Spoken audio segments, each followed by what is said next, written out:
and we'll see what happens. You know, we're going to be starting to possibly renegotiate that if it's even. No. Well, I still believe that, but you know, it takes two to tango, right? But no, I do. I mean, I believe it would be a massive tax cut for the Canadian citizens. You get free military, you get tremendous medical cares and other things. There would be a lot of advantages, but it would be a massive tax cut.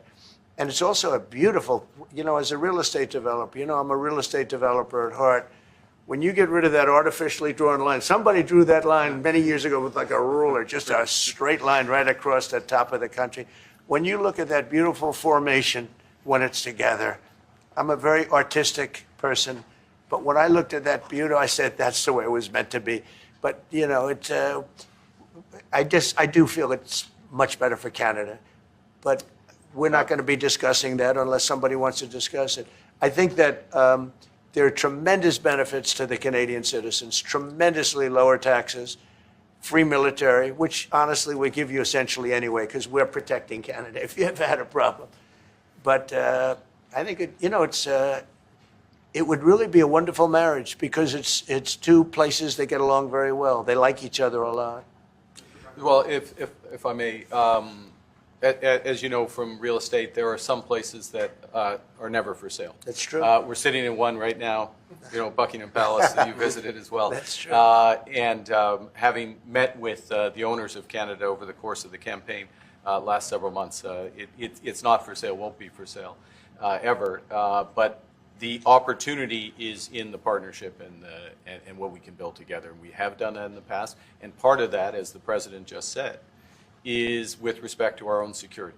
And my government is committed for a step change in our investment in Canadian security and our partnership, and I'll say this as well, that the President has revitalized international security, revitalized NATO, and us playing our full weight in NATO, and that will be part of it. True. And they have, I must say, Canada is stepping up the military participation because Mark knew, you know, they were low and now they're stepping it up, and that's a very important thing. But never say never. Never say never. Moving into the United States, Honda, we have. Consider what Mr. Carney just said, that Canada is not for sale. Does this make the discussion a little more difficult to start on? No, not at all. No, not at all. No, time will tell. It's only time. But I say never. I've had many things that were not doable, and they ended up being doable, and only doable in a very friendly way. But if it's to everybody's benefit, you know, Canada loves us and we love Canada. That's, I think, the number one thing that's important. But we'll see. I mean, over time, we'll see what happens. The world, and this was a transitional deal.